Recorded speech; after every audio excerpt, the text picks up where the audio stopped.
There's some decent worms there from Cosham Angling. Go in and see Matt in there. Or sometime Wayne is in there. So theoretically, you could pull an arrow out again.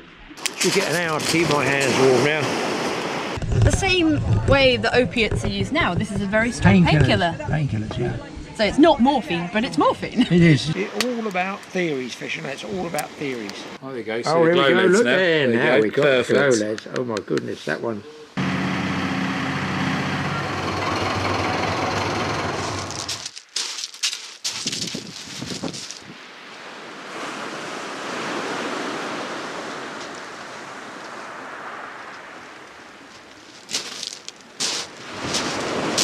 Well folks, back down here on the beach again. The wind has at last gone down. It's small tides, because small tides at this time of year, I've got to put my jackets together, it's going to be really cold tonight. I'm always moaning about the cold, but tonight it's going to be freezing, below freezing. The big trucks, the spreaders have been out spreading the salt all down the road, so we know it's coming. My favourite hotspot, I call it a favourite hotspot, the place closest to the car for me, has been taken by an angler, 2 rods sticking up. I walk along the beach, I'll go in the next groin. Groin's a gap in the wood breakwaters. There's a guy there. I look down here, oh, I can already see 2 down. There's 1, 2, 3 different lots of rods up there. So because the wind's down, people, not necessarily the fishing's good, it's just the first batch we've had a decent weather. Being northerly, it's coming off the shore here, off the land, so it's flat. The wind's down, double flat, generally not great fishing, but you don't know. I brought with me a shepherd's crook, I'll show you. I was actually up a hill in Wales once, and walking across there, and I came across this guy lying on the floor, and he appeared to be expired, so I had his shepherd's crook. Thank you very much. Now I had it welded up years and years ago, probably 50 years ago. This one, 40, 50 years ago. Did they invent welding by then? One of our workshop guys in our lorry area, he was an engineer, and he did things for me, like your anchors and bits and bobs. And I said, knock me up a shepherd's crook for my lamp. This is for putting on in the beach, to put a lamp on to get it up to spread the light. And we used to use these cod fishing up Norfolk a lot. Well, not just Norfolk River, when cod fishing. He made this one up with like the most gargantuan piece of rebar you could ever wish to make. So I don't tend to use it very much, but as you can see, it's got a big hook there for hanging on. I only use a little one. It's got a monster hook there. I can drive it in. The benefit being, if we did make them out of poles and stuff like that, if it fell over, it's a 60-pound lamp gone, you know, so that's the thing where you must have a good shepherd's crook. I hope to get this up for you later on. I'm going to get the rods out. I'm going to be using my super duper, what am I going to call it? The boom rig. Boom boom. Boom boom. It's about 14 quid in scrap. It's this rig here. You guys can see that. I've used it before where I've made up these plastic boom supports, I call it. So I'm going to call it the boom rig. 3 hooks, but the bead there stops it coming, the boom coming right down. So just get a worm. It's more for worms. But the last few times I caught some fish on it, so I've been pleasantly surprised. The thing is, they don't seem to be deep hooked with this particular one. Grip leads on the bottom. I've got some bait there, ragworm from Cosham Angling, and I've got a different bait I'm going to be trying. I won't be throwing that out until it gets dark, but it's a different type of worm, and he says it's really good. I don't know, let's see if the fish think the same. So, bait up with some rag, chuck it out, and just get myself organised. There's some decent worms there from Cosham Angling. Go in and see Matt in there, or sometime Wayne is in there. Nice chunky sized worms there. Get them on a hook and whiz them out there. Fingers crossed the fish appreciate how well these worms look, because they look really good at the moment. I haven't got anything but these, to be honest. So it's worms all the way for me. This one's quite a big one. I was going to bring some sand eels and, you know, maybe try for a ray. They said that they've been getting the odd ray off the main part of Hayling Beach, in the middle I think it is. But we're just going to be basically throwing a bait out and see what comes along. I figure once it gets dark, we might get whiting. I'm going to use these other worms that he's given me. No, I'm not going to be putting them on the hook until it's really dark. It's just gone 4 o'clock. Plainly obvious it's the middle of winter. Cold, hands going to get cold. Let's whiz this one out there.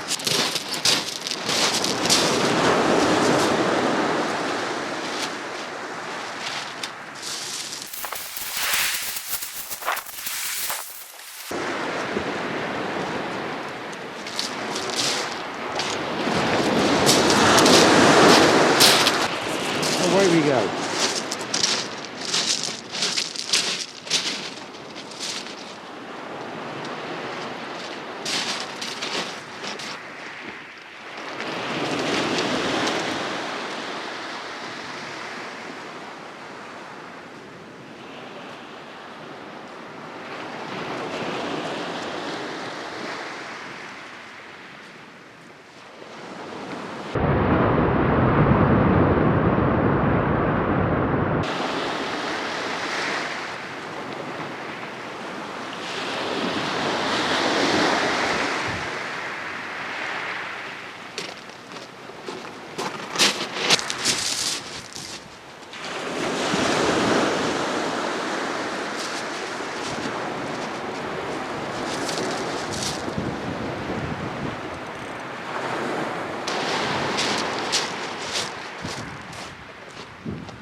Just got one worm on. I do apologise about the background on the paper. The paper wasn't actually supplied by me. It's one of those special wrappers from the tackle shop. I don't quite know what they read in there. It all seems perfectly acceptable to me.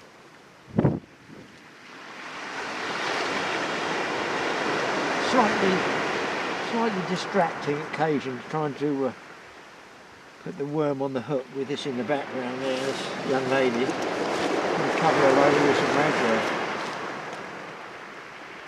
I'm looking for the not too big worms at the moment. I'm getting distracted a bit.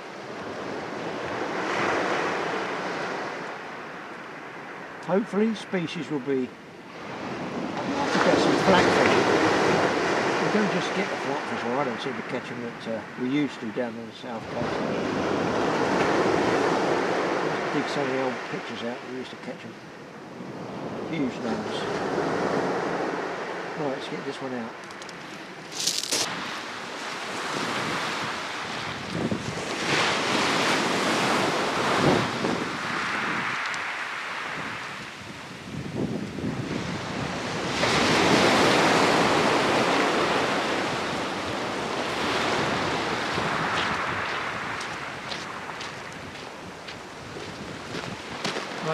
Actually got some those neoprene Wellingtons on that the guys told me to get out of one of the supermarkets, and fingers crossed with 3 pairs of socks.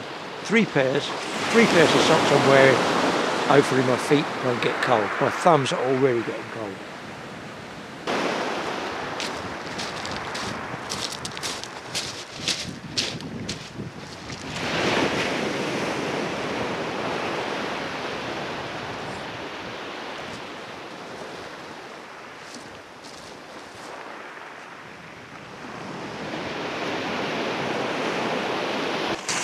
Well, I just walked back to the car to get a bag of wood. I might have lit a fire if my fingers get really cold. Pretty sure that middle rod there, as you're looking at it, had a bite on it. Pretty sure. Small rod rattle, might be the first of the whiting. Generally the whiting, frosty nights is whiting. Would be nice. I'm basically coming just to catch anything. You know, me and beach fishing, it's been a pretty can't use any polite words for the week, but a hard week. But I wasn't going to come. One tackle shot, had no bait, and then next thing I know, you know, waited, tried Cosham angling where he goes. And luckily they kept a bit of bait, £half-pound bait for me. I appreciate that, that was good. And I've got these other worms to try. That camera looks awfully blue, it must be that cold. I'm going to pan around here because I've never seen a blue like that. It doesn't look like that. That's what it looks like, it's just getting dark. This camera's a good low light one. And over the back of the Isle of Wight, no bad weather coming, the clouds are just going to burn away. And it's just going to be me and the sea. I just know that was a bite on that rod. See, it looks really blue looking that way. It's ridiculous. It's like 4:45 at night. I think I'll tighten up on that one, I think. Oh. That's on the other one.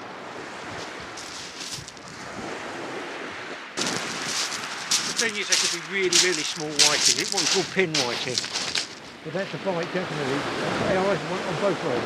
But they look like real small fish. Oh, they're back tonight.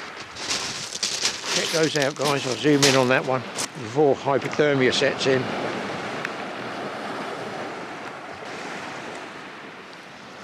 As now zoomed in, you won't be able to see the bites. High tide, there's a bite on the left-hand one as you look at it. Just covered by the other rod. There's a bite on a spinning rod. Oh, there's nibbles aplenty by the look of it. They look like very, very small fish. I just hope they're not black bream because I haven't got that many worms to waste on little 4-inch black bream. There's a bit of bite. Sometimes slacking off you can get them to take it a bit better, but if I come back, there's bites on that small rod as well. I'm just going to put a bit of a bow in the line there, look. You can see the little tentative nibbles. They look like, unfortunately, very small fish to me. It's just a little tip that very occasionally, let's twist that round. Very occasionally, if you've got a bow in the line, you can't do it if there's a load of weed, you can't do it if there's big pounding waves. But normally off the land like this, small tides, no winds as such. You can put a little bow in the line. I've done it quiver tipping for fresh water. And sometimes you'll get a better take. Maybe they can move a little bit further before they come up against the tight of the main line in the boom. Right. Chair. Got to get my shelter up, I feel. That is weird how that sky's got like a blue cast in it. What they call a cast in the picture.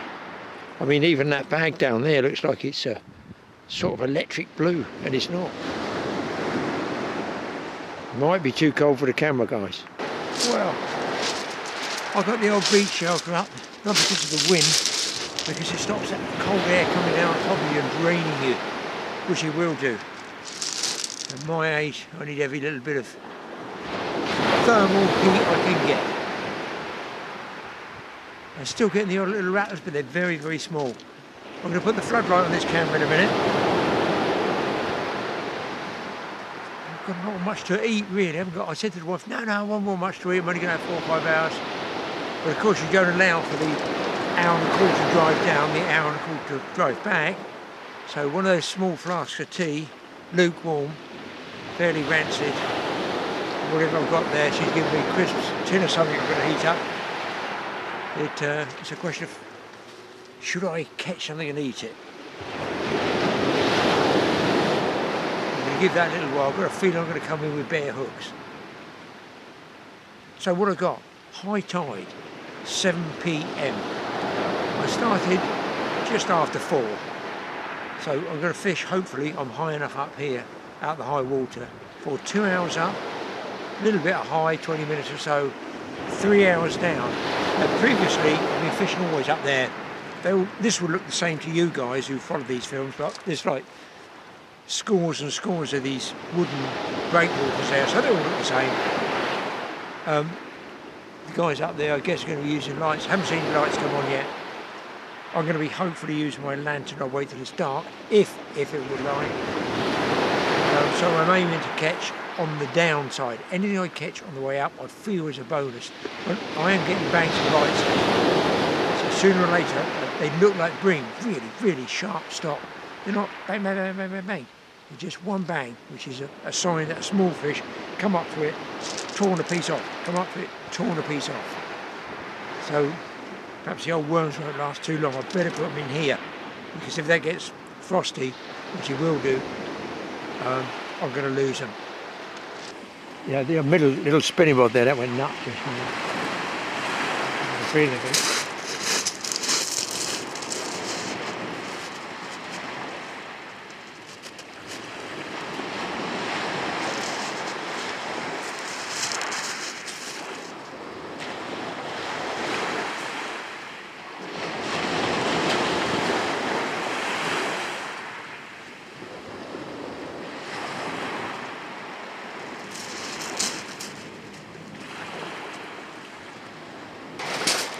Yeah, this happened to me last time I came down.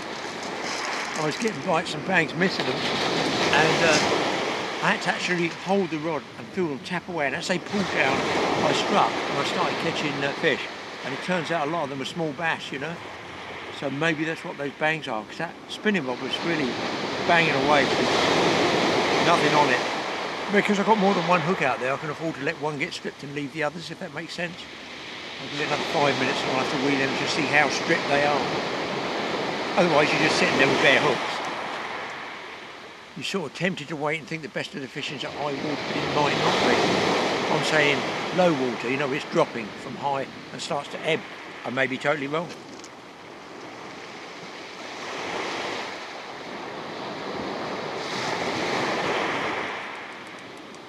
It's amazing how hungry, how starving you get when you think I haven't got much food. If I had loads of food, I would be thinking of food. Because I haven't got much food, oh my God, I'm going to die of starvation in 5 hours. I will at the rate of catching fish.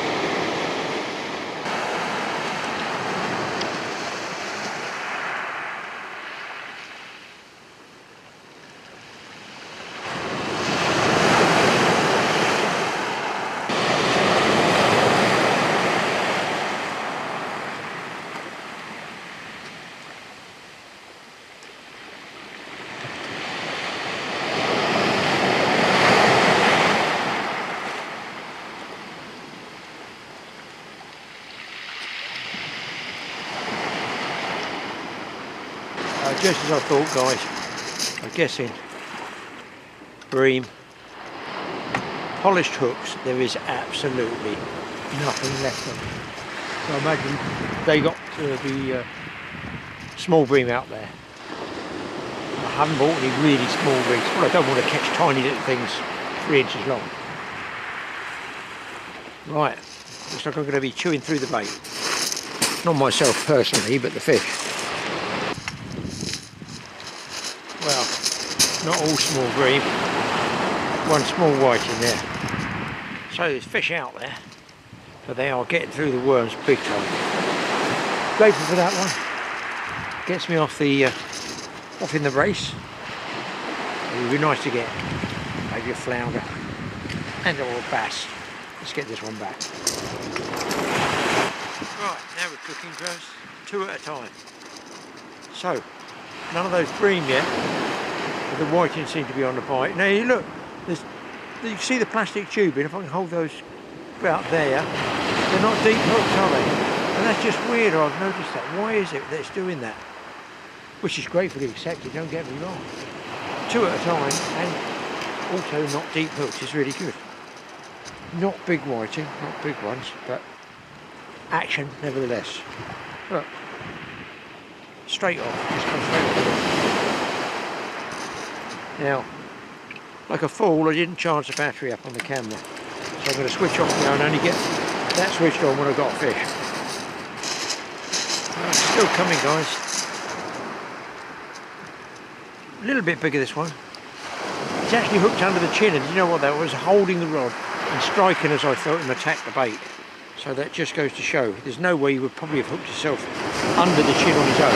I hadn't struck, so that's looks like holding the rod is the way to go. Well folks, it's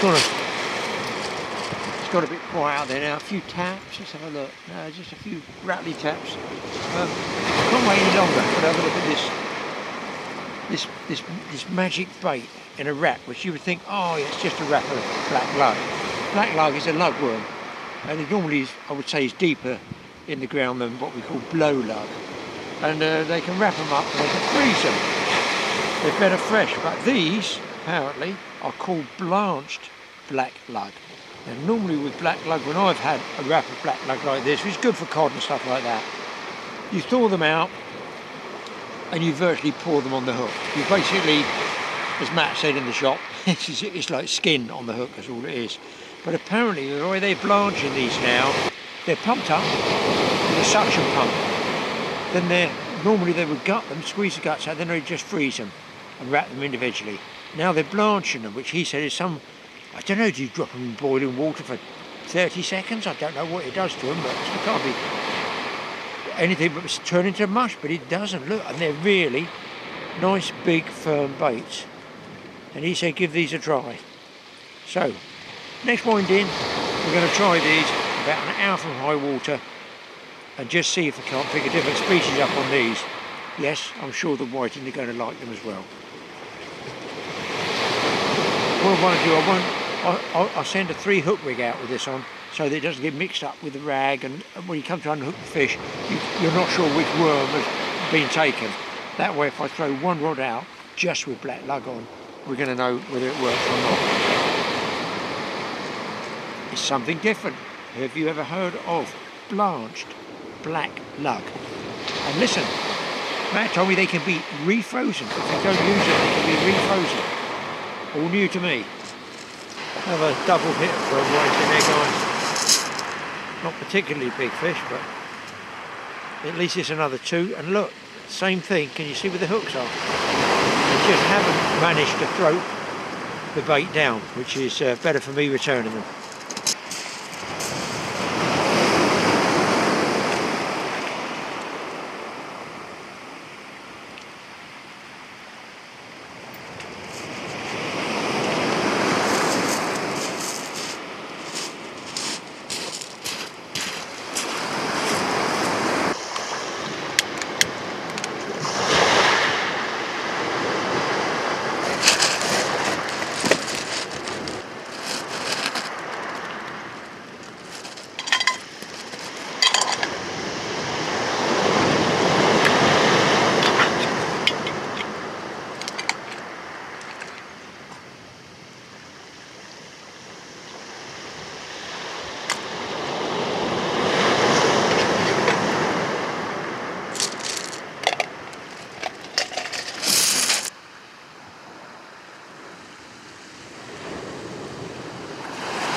Spaghetti bolognese and Teflon, lovely.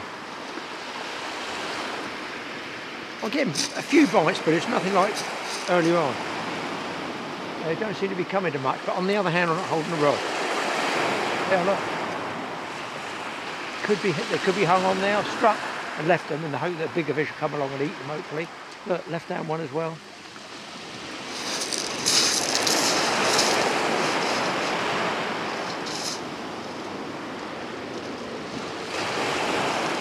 Just tend to miss a lot, I don't know why it is. Probably because I'm not holding the rod. I'll just show you the lamp. It's been very naughty. I think I've bent the end needle trying to do too many jobs here at once. I cannot. I've tried 3 times to light it, but I will hang it on the hook so you can see what it was like. So use your imagination.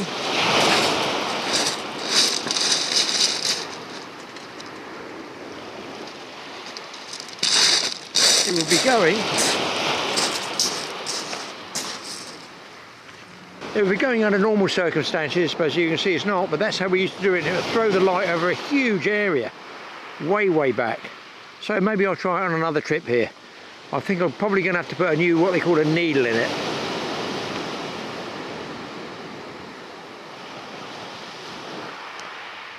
But folks, all is not lost in the fun stakes, because I've got a bag of wood, so I'm hoping to get a little fire going. Maybe. If the lamp's anything to go by, no. I've got the fire going, people. And the wind's blowing the smoke right in my eyes. It's just one of those nights. But listen, look at this. Got an untangle them.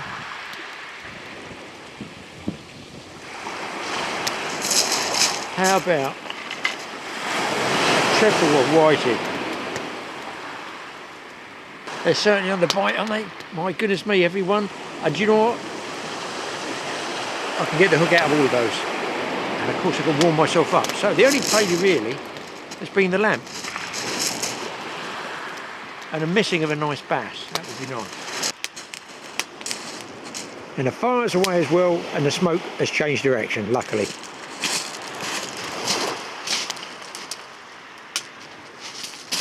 Should get an hour to keep my hands warm now. Well, the tide's about half an hour down now, I guess. The whiting are just the same sort of size whiting, no bigger ones, which is kind of disappointing. It's not that I want to keep any. I've got any bolognese, smoke coming through the side here, but at least I'm not cold. In fairness, the cloud cover has come over a little bit, and I'm just about, I would say, 0 above 1 degree above freezing, but you can tell by my breath. Hopefully you can't smell it. Spaghetti bolognese and ragworm, lovely. But I'm just getting loads of rattles, but they're all sort of the same size. A couple of good pull downs, which I think they might have been bass. But you'd think there'd be bigger fish in there when they get to about this size of whiting. I think there'd be maybe a cod or a big bass in there eating those. If I was a predator fish, I would definitely be out there. Although, then is that why the small fish are on the bite so much? Because there are no predators, you have to look at it the other way. It's all about theories, fishing, it's all about theories. And fires. We're warm now.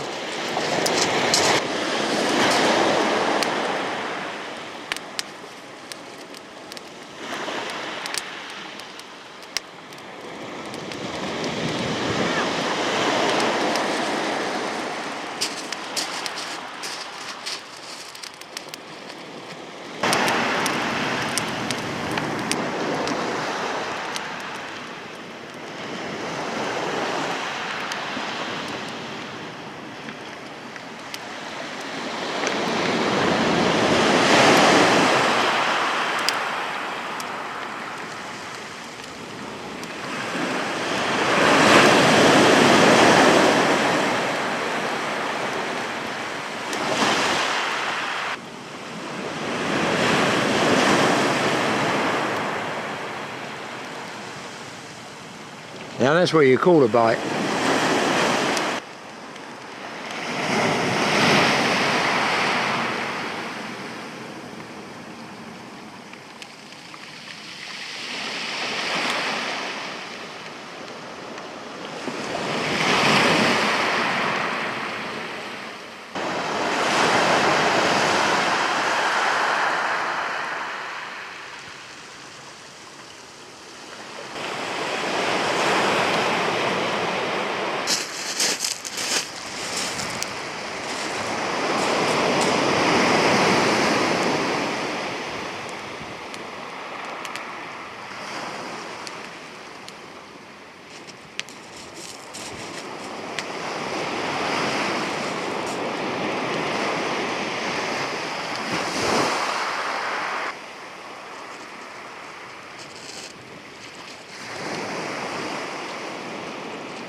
There you go guys, coming in regularly 2 at a go now.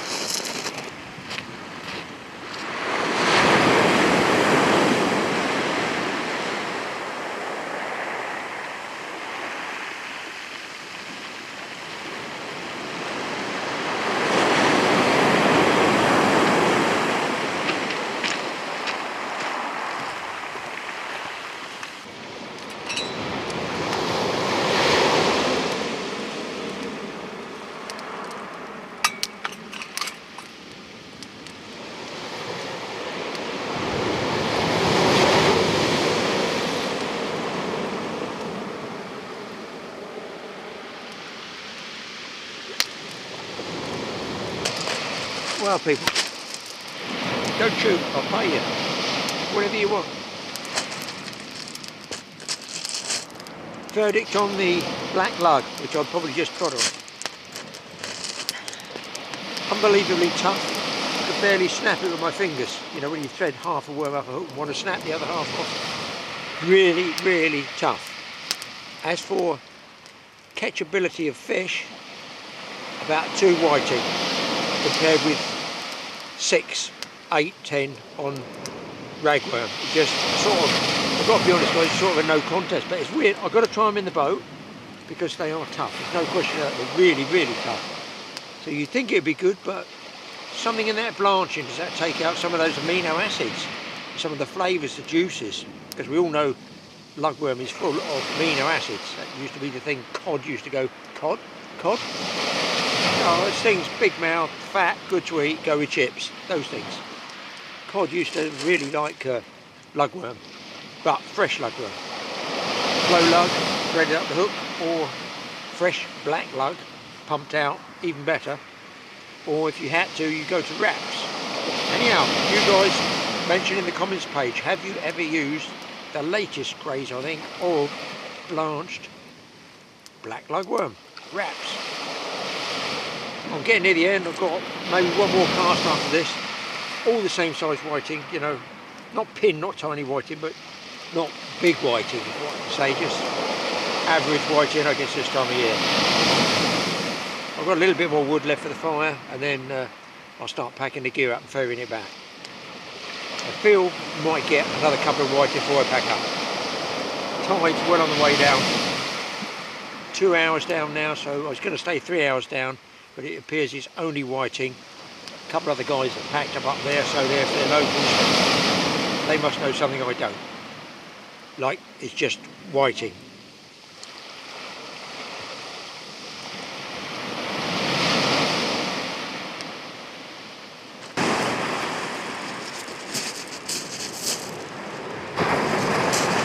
Well, people, turn that round. Oh, exhausted. So the whiting I must have had 30, but you can see double shots of them. I'm out of worms. This was the last wind in, so I'm going to call it quits.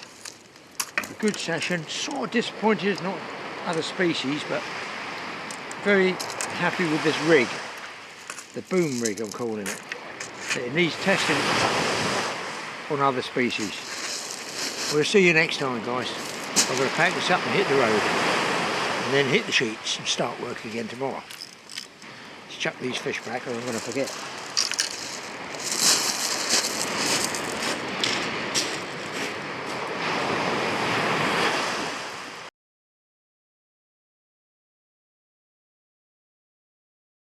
Hi Graeme, I believe you've been beach fishing again for your sins, and you were talking about what are the most popular sort of rigs. So how I start off with a lot of guys in the shop when they come in, so I want to try a bit of beach fishing, new to it, I always suggest these pre-tied rigs. They're really well made.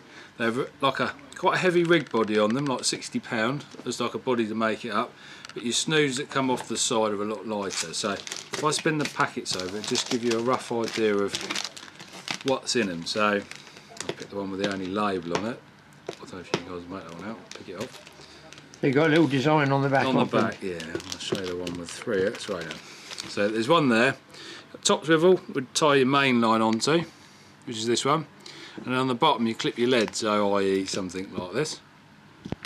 So that would be your pattern you'd look at, lead on the bottom, 3 hooks off the side. But let's try it. So that's one with 3 hooks. And the whole length of the rig be what? 3 feet or something? About 3 feet. I don't know if they give me a distance. So normally I unwind them, we're talking, yeah, about 3 foot-ish. Yeah, I suppose. And length of the snoods? Length of the snoods can be anything. 4 or 5 inches or something? 4 or 5 inches, something like that. So yeah, that's slightly better when you've got a sticker. So this is a 2-hook flapper. So if it's not too shiny there in the packet, I'll undo one. So at the beginning, a flapper means it's just loose. It's not clipped loose down.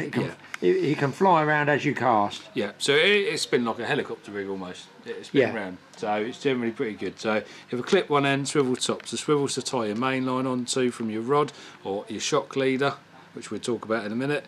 And then obviously clip your lead on the bottom. Now those, just looking at those back of those, can't they be crimps holding a swivel? So how this one's made up is there's a straight piece of line, and they've tied a bait clip on the bottom.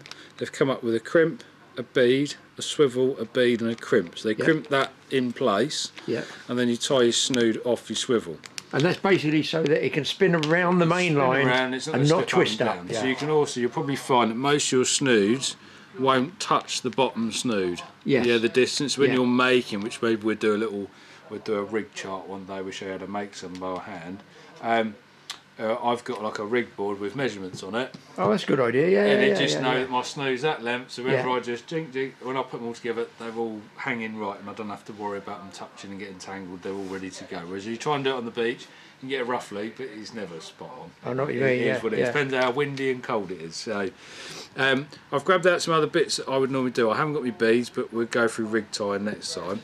So shock leader, which you know we do tapered shock leaders, which start off. I've even got a pack out. Now I'm going to say this is for multipliers, or can it be for fixed ball either? Multiplier, fixed ball, either, to be fair. So what you've got here, this is a 40-pound.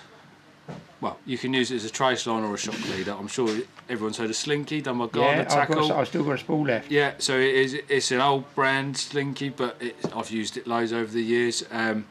So they do 40, 50, 60, 70, 80, 100, up to 150. But I would say somewhere for your shock leaders, so for every ounce, you go up £10. So ideally, if you're using 4 ounces, you want a minimum of £40 in a shock leader. If you're using a 5-ounce lead, maybe up to 50. That's a sort of standard rule, That's a standard rule. Don't get me wrong, you could probably go and put a £50 shock leader on and chuck your 6, 7, 8 ounce leads. Depends how hard you're casting. Exactly that. So it's all relevant to your rod being soft, stiff. But you know, 9 out of 10, if I'm setting someone up, we start off with about 50. What's that one there? So this is a company called Rovex, which everyone probably heard of. It's been around for a long time.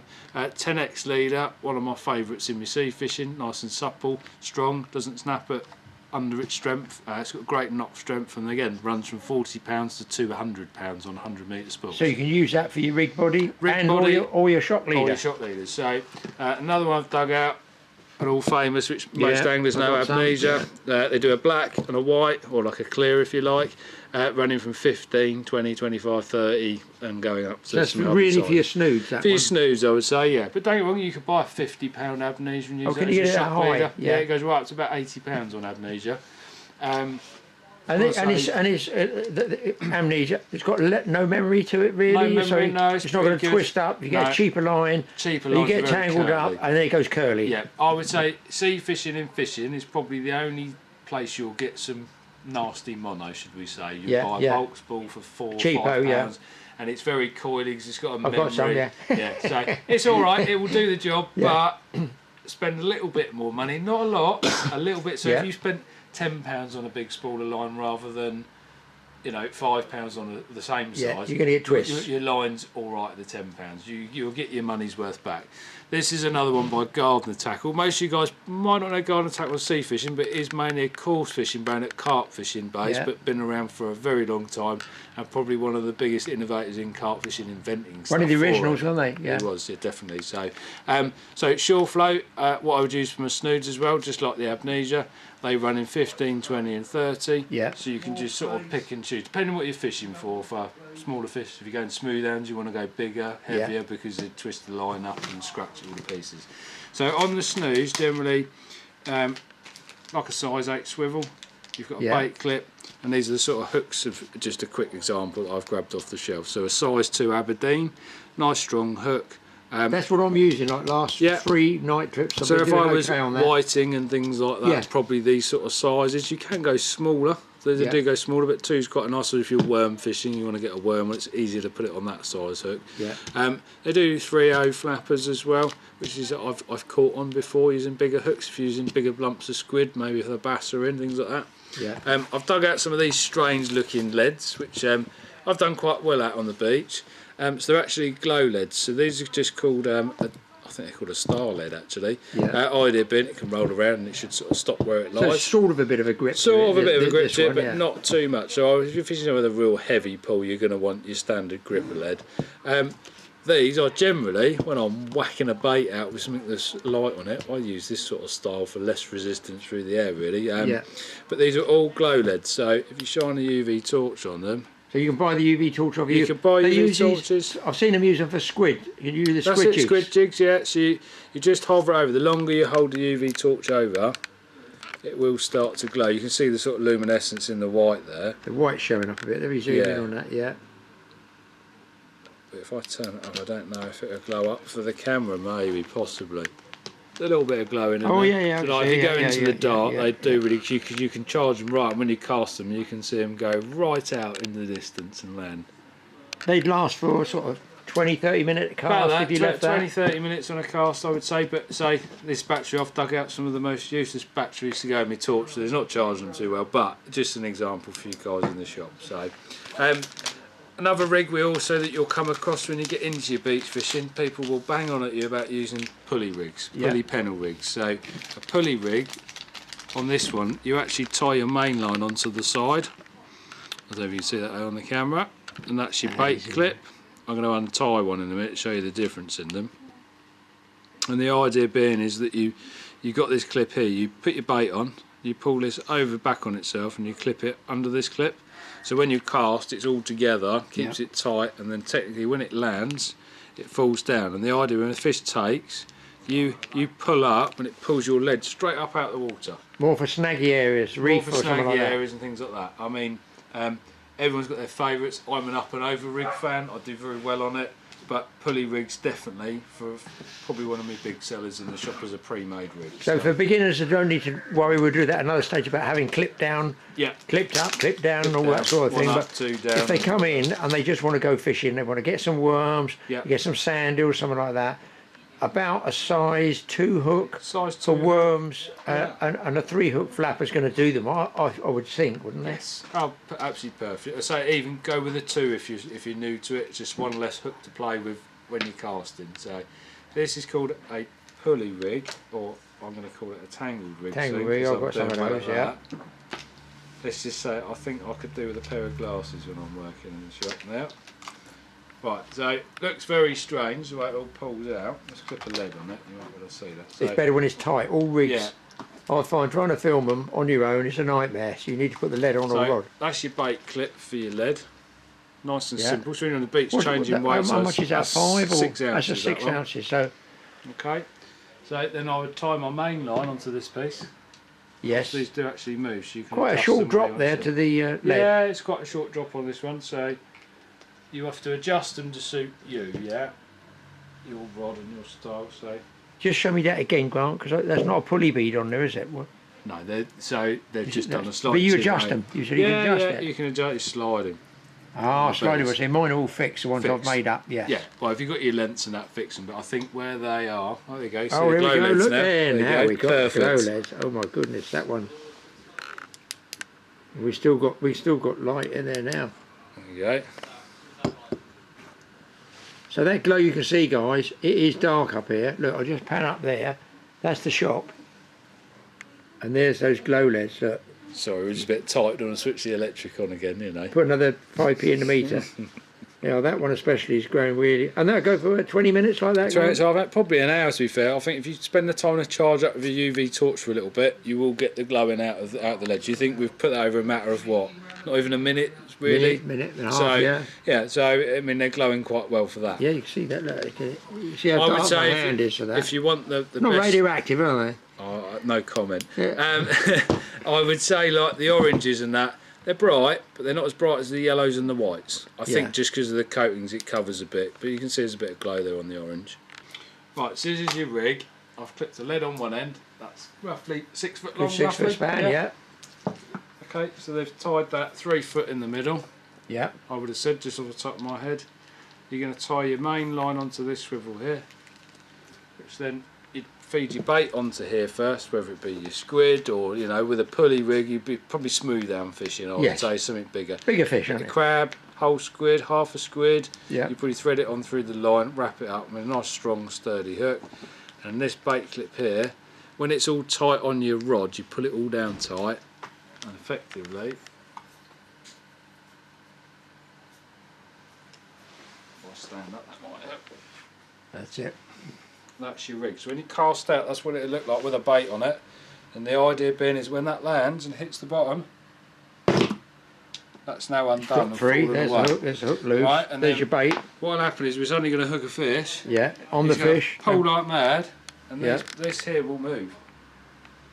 So the lead's up the top. Lead's at the top now, the fish is and down then the fish, bottom. I am here. So technically you get your lead off the bottom and hopefully not dragging so it can't get caught. Yeah. So I would say if you've got a snaggy beach, get prepared to lose some gear because it's part of the fishing. It's part of the course, yeah, sandy beaches and stuff, you won't have them problems. So like hailing and stuff, I've never had many issues losing gear. I lost one set of gear last night. I couldn't tell you, it must be years since I lost the gear. There must have been a piece of wood or something out there. Wood out there, yeah. I'll say ferry boat in's probably the worst, where they've got the boulders down there. Oh, but really? to be honest, the main beach is fine. So yeah, that's a pulley, which is very popular for, like, say, your bigger fish, your smooth hounds, maybe your cod rigs off the beach, things like that. You might have also, I'm not going to undo this one, but I'll show you on there. This one's called a pulley pennel. Okay, so when people go, well, what's the difference? The only difference being is there's a free flowing hook on the top. Yeah. So you'd feed your squid through, maybe half hitch round the hook and stick through the squid as well. So just almost hook the top and bottom of the bait. That's almost, it. So you can feed a central one on the top of the bait as well. So that's just a basic run through beach fishing. So, you know, I do some budget kits, we do some better quality kits, we do tripods, shelters, all the bits, bit of bait, a bit of frozen black lug. We don't do the ragworm when they're a bit far from the beach, but need any advice, rigs, bits like that, just pop in your local shops and ask, they're always willing to help. Brilliant, thank you very much for that, Grant. So beginners, 3 hook rigs, that's the way I've always been doing. That'll give you 3 chances anyway. 3 chances, definitely. And you will need it on the south coast.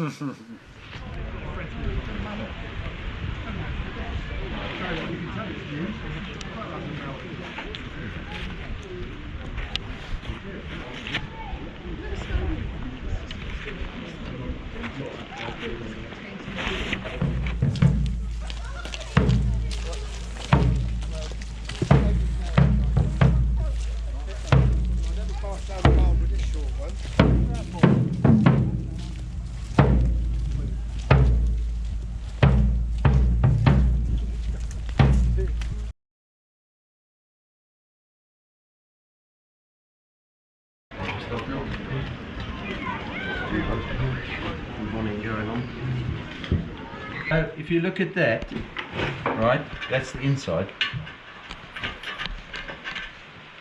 Oh, so that wouldn't have. Can you see it? You would have felt the oomph, but it You wouldn't know, have. you really, would have. wouldn't have done anything. It would have pricked. That's as far as it went. Yeah. And that is from a 130-pound bow. So my bow here, I don't know if you're an archer or not. No. My bow's about a 70-pound bow. Would you like to feel what it's like to pull a 70-pound bow? Well, I've tried with small. I have tried once or twice, and it's hard enough just with a normal. Try it, and then you'll have like a reference point. Is this a traditional longbow? That's a U longbow. That is the real thing. They're huge, aren't they? They're 6 feet. Oh, that would kill my fingers. Besides, it's taller than me. Let me. Well, once you've pulled it, would you like to use a? I thought you were going to say an arrow. That's going to be a lot easier because otherwise your fingers are going to hurt. So you put your that middle finger through, and then that is going to protect your fingers. So, and then pull. There we go, that's it. What distance would they be shooting at the enemy for that, roughly, to be effective? 50 yards or something? There's no set amount.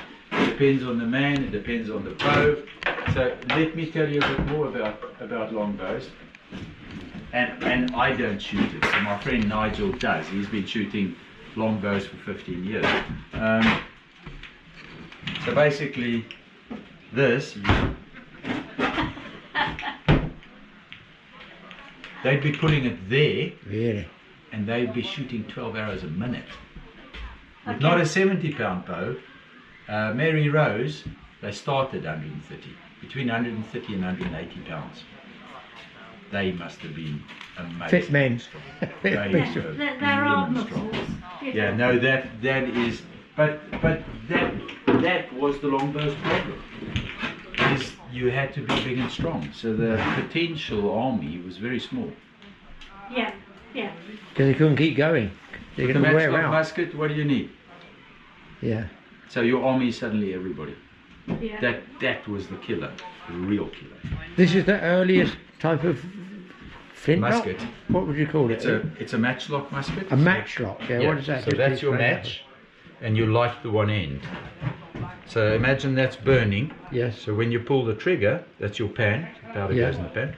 When you pull the trigger, it moves the burning match Oh, I into see. I the never knew pan. that. Oh, that's a matchlock. I've heard matchlock, the term, but I never knew what it was. I got to be honest. That's what it looks like. And basically the matchlock musket replaced the longbow. And loads of people don't understand why. So my purpose is really explaining to people, well that's what I'm trying to do, why the matchlock musket replaced the longbow. And this would have been a musket hole, a ball. That is a musket, that is my musket that I fired 3 weeks Oh, that's ago what at the range. Really? So that is That's real, game over, that one, then, for the gentleman wearing it. most definitely. And So- the hooks, what would they be for, the two hooks? That's for the back plate. So the back plate's Oh, got yes, two yeah, straps yeah, that yes, come over, and I that just see. hooks it in place. But Wow. that's what a musket ball looks like. And when that hits anything, it turns into, because it's soft lead, Yes. it turns into that. Oh, it spreads, yes. That's the front of it. That's the back of it. So absolutely horrendous wounds. It's a big piece of lead, isn't it? Yeah. Well, so if we actually go back to the arrow, and that's the tip that broke off when we shot it. This travels 137 miles an hour Good Lord. off a longbow. What wood, did that be you as well, the shafts, or do they make the wood out of No, something? that would be ash. Ash. Yeah. Because it's straight grain, is that right? Yeah, exactly. Musket ball Yeah. travels 670 miles an hour, 5 times the speed. So if an arrow hits you, with a little bit of luck, you miss major organs. Yes, yes. So theoretically, you could pull an arrow out again, because you've got a shaft to do that. Yeah. Or if it's very deep, you just whack it through. Cut Yeah. it there and pull it from Slide the it side. out, yeah. Well, when a musket ball hits you, well, you don't have any shaft. Yeah. You've now got something like that inside of you. So if you have enough money that a surgeon's even going to look at you, That's he's right. now going to put like a forceps tool in that wound and Yeah. dig around for the bits of lead. No anaesthetics then, I imagine? Yeah. Nothing. Piece Nothing. of wood to chew on? Nothing. So can you see, if you multiply all those things, Yeah. longbow is dead. Yes. The matchlock musket had all the ticks. What would There. these be? Would these be This is, on your... this on is your my camera? actual powder. Are they like the shot flask? Not shot flask, would you call It's it? my powder charge. So a single shot. So I would measure the powder for it. That would go in there. I'd close it. That's so it one remains shot safe. there, or This is you- one shot. So each So one of quite these like gunpowder. is one shot.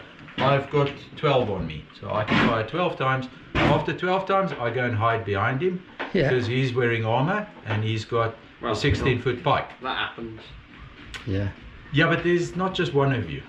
Yeah, okay. You got So, people so if following. we lose Well, there is you, today. if we lose you and a few more, I'm still okay. If we Yeah. lose all of you, I'm in trouble Yeah. because I don't have armor. No, listen here, this was very, very close. So you'd be travelling with the army as a sort of gunsmith to repair guns or whatever, or... They would, Or at the they back would, and they feed would the front? actually have armourers. So I'm busy making guns. Yes. That wouldn't be with the army. But the army would have armourers travelling with them. And their major reason for being was to repair muskets as they fail. Yes. Because it's not just in battles. These things break. They're like any machine. So you'd be there to make sure that everything that's in the field is working. But yes. So So these what I think of traditionally as a flintlock with the flint that go here. Yes, it is. So on my That's table, a sort of reverse one, isn't it? That one? on my table, I've got 3 types of locks. This is 3 of the 4 lock types. So the lock is the mechanism that makes it work. This is 3 of the 4 that were definitely used in the 1640s, the English Civil War period. The matchlock musket was the main lock mechanism on muskets. Yeah. It by the Third Civil War, so you're now talking late 1640s, about 4 out of 5 muskets were definitely still matchlock muskets, but very, very dated already. So this mechanism started around 1500. Really, it's amazing. So isn't it? 140 years before the English Civil War. What you have on the table there is as the locks evolved. So the next type of lock that evolved is called a wheel lock. Yes. You see, there's a round wheel there. So that was the next mechanism that improved on the matchlock. And after the wheel lock came the very early flint locks. So that you're talking, like I said, 1525. Very first flint locks, we're talking 1615. So basically 25 years before the English Civil War.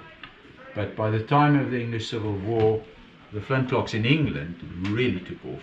Yes. The reason being is we have fantastic flint, That's what especially it in was, Hampshire. Yeah, Under our Hampshire's feet. good for flint. That's yeah. Fantastic. If you dig in the garden, you're going to find flint. So the logical next weapon became the actual flintlock. Although as a military weapon in England, it only really happened in the early 1700s. Yeah, so I tend to think 1700s flintlocks in my mind, you know. The first brown bases, you're talking 1720, and because there was no wars between the English Civil War, Yeah. no major wars, For change.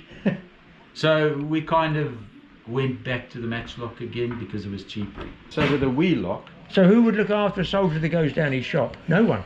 If you couldn't pay, like an officer would pay, yeah. A friend, well, he can't stop. You two can't stop because you've got people shooting. at you. No. But once it's finished, they'll go Yeah, back and yeah. obviously. So you'd be wounded for see some what time. they can do. Yeah. Could be. Who Yeah, knows? I You guess. know, So everyone's They different. have wives with them as well, didn't they? They did have baggage train that followed behind.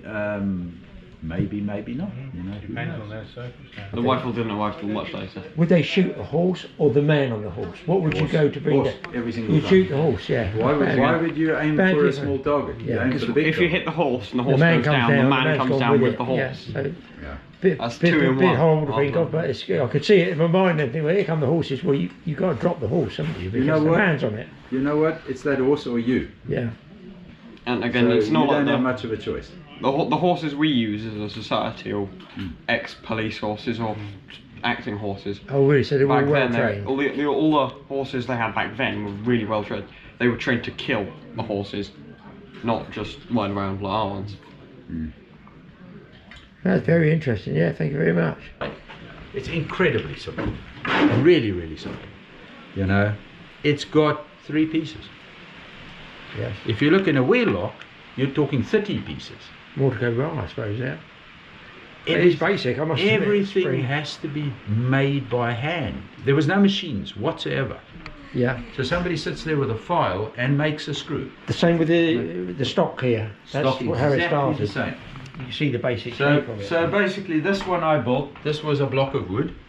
That was a block of wood. That was a block of wood. The locks I didn't make.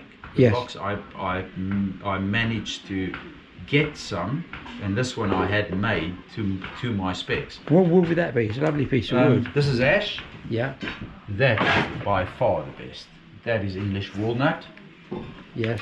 English walnut. A Will, harder wood than ash? Or it's the king of wood. It's unfortunately it's getting rarer and rarer and rarer. But walnut, there's nothing like it. It's easy to work, or relatively easy. It's hard, and when you put oil on it, it just comes alive. Which That's is why interesting. today, if Yeah. you look at shotguns, etc., that are worth thousands, and the expensive thousands, purdies or whatever they have. they all walnut. Are they really? Yeah. Or almost all of them, absolutely. So, yeah, I would. You're looking at a block of English walnut this size. You're looking at £1,000. Is that? Oh goodness me. That's just the wood. Yeah. Without the workmanship. And yeah, you go and your hand slips and that wood's gone. So, yeah. But, And does that? I'm looking at this arrow here. That is a fire arrow. A fire. That's what they're for. So basically, what will they dip it in? Will they dip it in like an oil or something? In tar. In tar, yeah. You know what? I can't quite remember. I did read up on it, and I can't quite remember. But pine resin as well.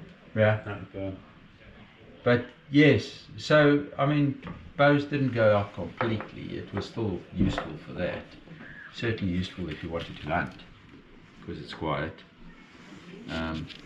And these, what would they be? I'm going to jump on the bandwagon. I'm going to say that's Amado. Is that Amado that we dry flies with for trout fishing? There's a fungus called This is Amado. horseshoe fungus. This one is horseshoe fungus. Can you see it looks like horseshoe? Yeah. That is Amado. Oh, that's Amado. I just suddenly looked at it and thought, I've seen something like that many years ago. And do you know why I have it on my table? I don't know what you dry with it. I don't know that in here, somewhere the flint, if it rains. Let me show you. Let me show you. So the problem with the matchlock. Yes. They used it because it was cheap, simple to fix, blah blah blah. The problem with a matchlock musket is you don't have a loaded musket ready to fire. You have to light your match. That is its Achilles heel. Ah, yes, I got it, yeah. And the way to light your match, you'd all know how to do that. You know, children be lighting fires in the kitchen, is flint and steel. Yeah. And then you've got to catch the sparks. And the way you catch your sparks, and don't look at the soldiers here, they're all cheap. They use lighters, didn't exist. They use a thing called char cloth. Char cloth is cloth, you put it in a tin in the fire and it becomes this charcoal-like substance. They burn it without oxygen, is that what they do? Or something? They put it in a tin or something, don't you, to get the char? Just the tin. Yeah, just the tin in the fire. And yeah, so that burns relatively easy. You then take your match, put the match in there, get the match burning. Oh, you can light everybody else's match and you can start shooting. If you didn't have that, that's when I would use Amado or horseshoe fungus. So exactly the same. I'll get sparks on there, get that burning. Yes. Then take the match, put the match on there, get the match burning. And the same with the Amado's for holding a spark. Exactly. Ah, see, I thought we used to years ago for drying trout flies, so they don't get soaked. It was so absorbent, it's like a chamois leather. And that's Amado. Really? Oh yeah, Amado. That's why I knew it from fishing, because that's why I do fishing. And I never knew that. That's what I thought. Oh, I know what that is. It's Amado. I have learnt something. Yeah, no, standard was years ago that they used to dry the dry flies. Will eventually be casting for a trout. The fly gets wet, so you bring it in, you fold it in there, and it would soak out. Draw all the moisture off the fly, and you can start fly fishing again. So I figured you were using that to dry powder or something like that. I never knew that held a spark. Well, now that I know it can do that, I can use it for other things, which I didn't think of. A big piece of drying the car, but it soaks moisture. Where do you get your Amado? I don't know now. That is the problem. Yeah, that is the problem. Yeah. Because this I get from my garden, the bottom of the garden. Yes. So anywhere where you've got kind of chopped down trees and rotten old logs and stuff, this just grows. And so I definitely know this was around, or it's still around. So yeah, with a matchlock, that is the problem. So if you're in a big army and it's going to be a major battle, it's not a major problem because you only need to light one. You can see the enemy on this, you kind of know a battle's going to happen, because you don't want to light it too soon. Yes. Because if you're looking at 7,000 muskets, like in a big battle, you're talking a lot of match. You're talking wagon loads of match. That's true. If you light too soon and you run out of match, you're stuffed. You're going to lose. Yeah. But at the same time, you don't want to be caught with the other side being lit and attacking you, and you still trying to light your match. That's right. Yeah. So those are so much better, because you can have a loaded musket but completely safe. Yes. Because you don't have burning bits. Because once I've fired my extra 12 shots, I need to refill these bottles. So I've got to go to barrels of powder, not me, hundreds of me, all trying to do it at the same time, all with burning match in there. Not good. Not a good idea. Not good. And the accuracy I'm looking at here on the matchlock was less on the matchlock than the flintlock? Yeah, my actual flintlock's not here, by the way. So that was basically a test I did at about, what does it say, 20 20 yards. yards, yeah. I mean, the range is kind of 22 yards. That is fired off a rest. It's fired like they would have used, so it's a round ball just rolling into the barrel. No wadding whatsoever. Oh, really? Yeah, because when you get close, the problem with this is to load it takes so long. It's like a minute at least. Oh, good, yeah. So for a minute, In you battle. are absolutely vulnerable, which is where the pike are keeping us safe. So we have the time to load. Oh, so that's what the pike people were for. Absolutely. I And if see, there's I mean, horses, you absolutely need the cavalry. Anti-cavalry weapon. That's They what can keep the horses at bay. We can't. Once we Yeah. load it, Yeah, we will change the game. But up to that point, we are absolutely vulnerable. Oh, they knew that, Pretty much yeah. useful. So they work But- together. They work together. But yeah, if you, so really what I wanted to do with this is I just wanted to see a barrel like the real thing. So that is a 12 gauge barrel, and my musket ball just rolls in. So it's not tight fitting or whatsoever. Yeah. I shot it off the rest, and that's the kind of group that I'd get at that range, which I would say if you multiply that, so my range is only 22 yards, that's the furthest I could shoot. I would say at 50 yards I would hit a man-sized target every single time. Yes, yeah. If he stands still. Yes, yeah, yeah. If he runs around, he's not allowed to do that. If not, just put up volley fire. Yeah. That'll take them down.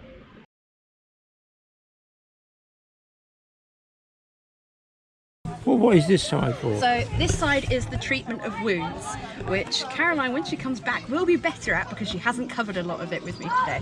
So she has different things with her every event. So some of it we haven't covered yet to be able to talk about. Tell us some of what you do now. Just. So this is our poison chest, so called because these are the toxic things we don't want people to interact with without us knowing about it. So syrup of poppy is what we would now call opium. Yes, yeah. So the opium poppy and the field poppy combined with a sweetener of some kind. So this is made to a period recipe, but the problem is with period recipes they're not very precise. Yeah. They say take you goodly stock of Oh, or yeah, no the correct measurements. measure Yeah. and boil until the colour be right. What So- colour here? Yeah, that's the problem. Caroline did this from the period recipe, but no one exactly wants to try some to I find blame out. that. What would you use that for in particular? That you know. So the same way the opiates are used now, this is a very strong painkiller. Painkillers, yeah. So it's not morphine, but it's morphine. It is, it's, yeah, by another name, yeah. Similarly, we have willow bark, which is then what we would think of as aspirin. I think I've heard that somewhere else about willow. Yes, I'm used to something. Then foxglove, which is digitalis, the heart medicine. Yes, yes. Then mandrake root, which is the closest modern equivalent is essentially chemotherapy. So it's a very, very potent medication for fever, but you will only use it when there is nothing else left. We would try everything else on this table really? and So is everything that else powerful? again, because mandrake is very finicky. If there is any change in the conditions, the dosage is drastically different that you Oh, need. God, yeah. So if the dosage is wrong, the person is going to die. Oh dear. So you really need it that they're going to die anyway, it just Yeah. might save them. You might just help them, yeah. And you were saying that I heard you telling something about feeling the pulse. Yes. With the fact that you have this mask, Yes. so you're away from somebody with the black plague. You don't want to get too close, which you get. But how do you feel the pulse? You were saying. So if someone has a high enough fever that we would consider using the mandrake root, we don't get fevers like that anymore in the modern world. As soon as we start to have even a touch of a temperature, we would go for paracetamol or Yeah. anything. We would start using cold compresses and ice baths and all these other methods to get a temperature down. But if you don't have that, because you don't have clean and safe water, you don't have air conditioning or other ways Yeah. to cool someone down. But if you need to know how bad they are doing Yes. without touching them, the pulse races when you have a fever, and the higher your temperature gets, the worse your pulse rate gets. Sure. And you can feel it at that point. The vibration travels. Goes through that stick. Is that a special twig or anything like that? Or? No, it is just a stick. I mean, it's a suitably bendy. Yeah, so but you feel a vibration coming through that if you just rest it on someone's pulse. yeah. And all these other ones will be used for just various ailments. So the theory of this table was meant to be wounds, but she's very bad at actually keeping to the theme because it's wounds, and then we'll do that bit and that bit. Yeah. So all of the acorn, all of the oak tree, so its bark, its leaves and its acorns, Yes. are all drying and binding, so they're all good for use in poultices to glue things together and to draw out infection. Okay. Then similarly we have an alum crystal. So like the cuttlefish over there, it is styptic, which means that it clots things, so it's really good for if you're shaving and you nick yourself, you Is just that right? Really? quickly slap it on and it clots it. And cuttlefish as well. Yes. Oh, I didn't know that. And yeah. chalk, so anything I can that see has it's that like a powdery chalky. consistency. Yes, powdery. This is what one assumes a straining filter. Yes, so for making poultices, depending on how much liquid you need to be there, so depending on the state of their humours, how hot, wet, dry the condition is, you will either need to draw fluid out or put fluid in. So you need to mash up and either add liquid or take it away. And that is part of the wise woman's role, is to know how much to leave in. Then around my waist, Yeah. and partially because it kept raining, Yeah. we it's didn't not want been to get wet. pleasant. Yeah. So we have a rabbit skin, so very floppy, soft and absorbent. So this is a bandage for soaking things up and then we can just throw it away. Really? We don't understand how infection is caused, but we do know if we burn it, it goes away. Yes. Yeah. So soak up all the pus and the blood and then just ditch it. However, for a poultice we would use a hair because this is water resistant, which means that it won't just soak up the liquid, we can keep it where we want it. So you put your poultice inside, you tie it on to wherever needs the poultice, and the fluid will stay where we tell it to stay. So the rabbit skin and the hare skin, I would have thought been totally the same, and they're not. Nope. That's interesting. Yeah. And then you have the like a sort of pestle and mortar type Yeah, bowl for grinding up the various herbs and remedies and stuff. So all of the nettle family is incredibly good for you in a million different ways. So nettles are extremely nutritious, so to eat them is just good for your immune system to start with. And we have the nettle seed here because it's just gone beyond, but the seed and root of any plant is more potent than its leaves, or at least that is the belief, because the life comes from the seed. Yes. And the power comes from the roots, so therefore they've got to be more powerful than just the leaves alone. But you can only get them at certain times of year. Sometimes the roots will have all dried up and all the powers come to the leaves, and if everything's in the seed, but then the seeds are gone. So sometimes you just have to make do with what you've got, which is one of the advantages of modern medicine. It's all consistent all year round. It's stable. And you dry, this is for a drying rack for the various herbs and stuff, I guess, yeah? It's not really being a drying rack today, but No. it's being a wetting rack. So But that's how they do it, to dry stuff, yeah. yeah, works better indoors. Yeah, I can imagine. Near the fire where you can get the smoke and the heat. Oh, it's interesting. You don't realise how much is attached to everything as a usage.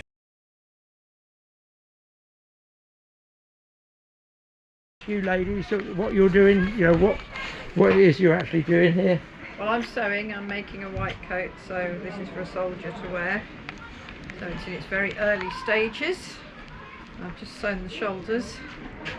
It's quite a big soldier, this one. He's a big boy. He'd be one of the longbowmen, I would imagine. We're just talking to the gunsmith, as it were. And then there's going to be some lining for it in a minute, but I'm still doing the wool. This is the outer part, and then that's the lining. And the material would be... That's wool. That'd be wool for warmth, yeah.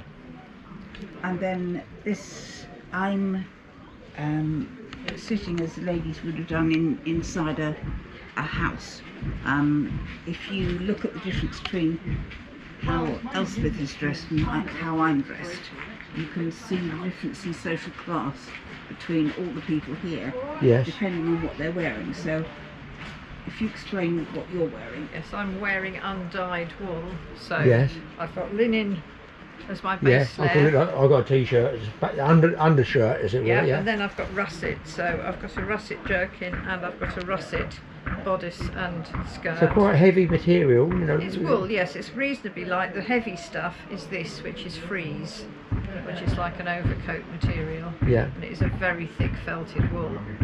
And once it gets It's really wet, thick, yeah. it will take a I long bet time it's to like dry that, out. yeah, heavy. So I'm hoping not to get too wet.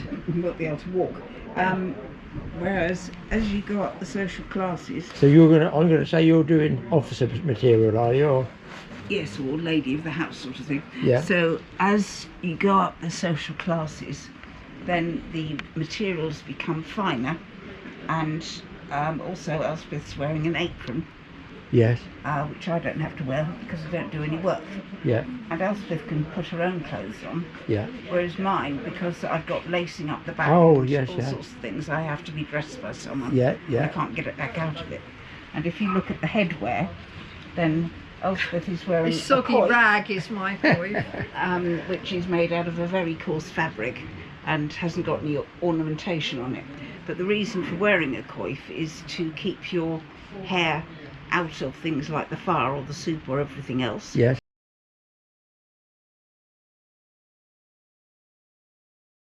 So this tractor convoy is in memory of a local farmer by the name of Ross Pottinger. Ross was known by all the local farm community. He's been around here his whole life farming, and initially it was just a tractor run. Sadly Ross passed away, so we thought we'd do this in his honour, and so far it's been a good turnout, and hopefully it's a good night. So about 20 plus tractors, Yeah, Josh? we should have around 30 if everybody turns up, so fingers crossed, and hope the rain stays off. And they're going to travel from where to where? So they're going from this farm that we're currently at. I'm not going to say the name for Sure, yeah, security reasons. We're going through the village of Wharf and St Lawrence, just a local route along the country lanes for a few of the local villages. Should be a good turnout. Yeah, hopefully, and hope the rain stays off.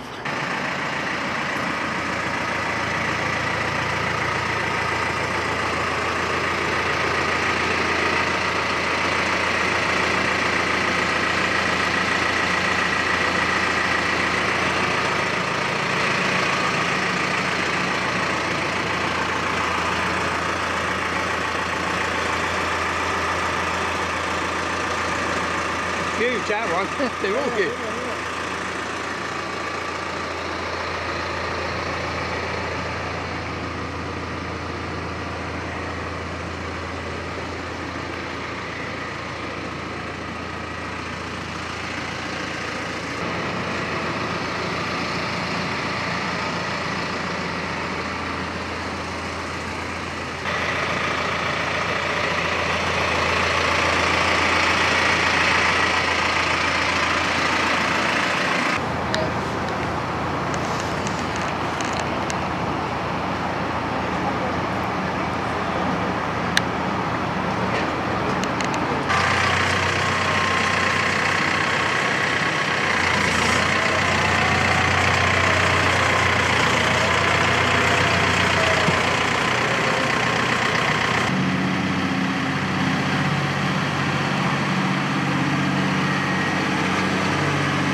It back.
Well done to Josh from Pondwood for doing all that, putting that tractor fest together. My goodness me, I've never seen so many giant machines go past, all lit up like that in my life.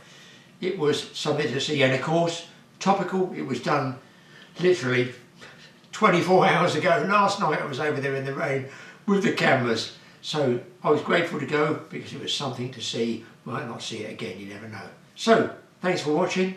Keep a lookout for the next ones. Oh, nearly forgot. I watched something on TV tonight. Let me just get the piece of paper. I wrote it down. It's absolutely, if you're a countryside person and a photographer especially, it's a must-see. I was gobsmacked with it. Here it is, look. I only watched it. I just literally watched it just now. Right, it was called Wild Tales from the Village. It was on BBC Two, and this was the 19th of December. At about, I think it was 7 PM, and it's about a year in the life of a secret village in France. Honest to God, I have no idea how they did this photography. A lot of it was what I would call macro photography and slow motion and drones, obviously. How they put it together was a real story. It's not often I sit and watch anything really on telly other than news. Of course, sure, I'll watch that. But this is worth looking at, trust me. I've done photography, but this thing is on a whole different plane. And it's very entertaining as well. So called Wild Tales from the Village. You might be able to pull it out and watch it later. So guys, thanks for supporting us in 2024. I've got, I think, 45 odd films for 2025 already in the file, all done. So you guys should have one every Friday night from here till 2026. Fingers crossed. And a few more in between. If you like those random ones like tonight's film, let me know. I know this was a long one because I tried to put some extra stuff in there. I've got lots and lots and lots of different stuff to add on there. So I do a bit of fishing and tack something on the end. It's just, you know, you don't have to have 1.5 hours of all fishing. Even I've got my limitations. So it's nice to see, I feel, some different stuff. But let me know in the comments. So thanks for watching. Don't forget, look out TA Outdoors, Mike's channel as well. And the good old TA Fishing if you feel like hitting some buttons on notification and likes and subscription, all that business, by all means do it. See you in 2025.